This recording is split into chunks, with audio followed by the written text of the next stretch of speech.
Hello, everyone. On this Nigerian issue, we can never get tired. Though. Giving up will never be an option. Whatever it is, we are here.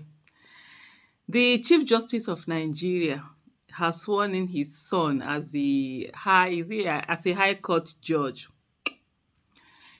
Is that nepotism or just coincidence?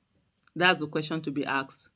On this issue, I think if any of you have seen some of my old videos, I've actually spoken on this, on the issue of judiciary, and to say we need to actually look at the judiciary and how do people get to be in that whole system. There has been a lot of reports and allegations of corruption in terms of how people get into the judiciary, become judges. There has been allegation of nepotism, where judges put in their children, their friends. Some there have been allegations of girlfriends, probably boyfriends, whatever, are the ones who get to go in there. This is not the first time. I remember Justice Mary Odili, her daughter also was sworn in sometimes last year or thereabout. There were also outcry. There were a lot of judges whose children are being sworn in. And the question that comes to mind is, you what is really going on? So you have politicians, their children, also their spouses.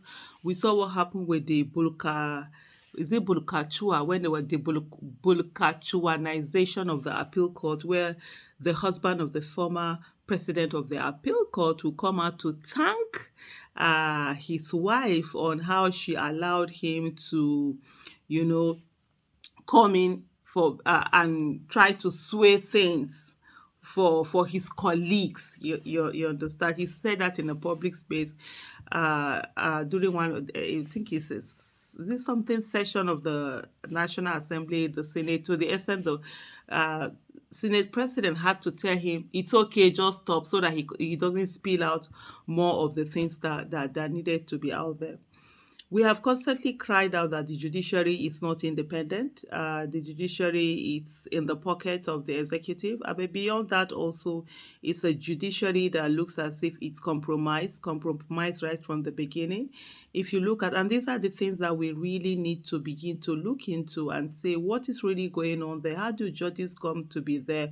Who are the people that take care of them? Are there people that pay their bills? Nigeria is a country where you need to have money to be able to have a decent life. So if you want your children to be able to have access to good quality education, you have to have some level of money, right? And mostly, no, there are a lot of people who would not want to go through that whole uh, judiciary journey, a bit to be on the there's a way they call them. Is it the bench, the bar and the bench? To go through the bench, they would rather go through the bar way because you're able to get more money there. Because when it comes to the bench, one is very restrictive, and how much money can you earn other than what you're being paid, and is it really that much for you to be able to have a decent life in Nigeria? So most people would rather opt to go to the bar rather than be on the bench. And so this brings to question situation whereby maybe are there people who are being kept on the bench, and then there are some people who are paying their bills. So like 20 years later, I'm coming to you.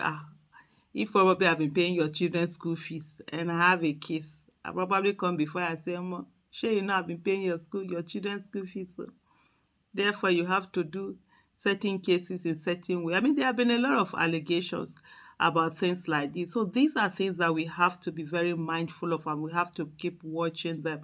All of these situations whereby uh, you have children of people's children. Are they competent? I mean, there's nothing wrong with somebody's child, being in the same profession, doing the same thing. Absolutely nothing wrong. As long as there's no undue influence and advantage in bringing that person in rather than other people. As long as there's a level playing field. As long as there's no corruption. Fantastic. It's a beautiful thing. I mean, people step into their parents' shoes and stuff like that. But it is when the issue of corruption begins to come into it, that's what is really worrisome. And right now, what we see of the judiciary is like children of politicians, children of other judges, wives of politicians, wife of this thing. So there is that unhealthy sort of alliance. So mostly, when there are political cases, they end up in court. So when there are elections and stuff like that, they end up in court. And then they end up in front of who? People who are related to who, or people who are what? It's really something that really we need to focus on that as citizens of this country.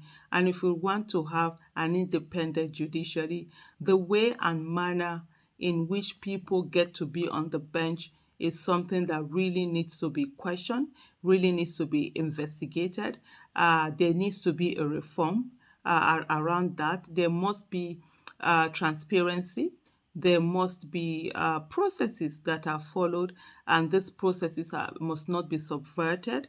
It's very important for anything that is being done that brings in these judges and all of that. The processes must not only be free, fair and credible. They must also be seen to be free, fair and credible, and incorruptible and open to everyone, and not something that some hanky panky that are going on behind the door. So we really need to begin to interrogate all of these processes. Thank you. Bye.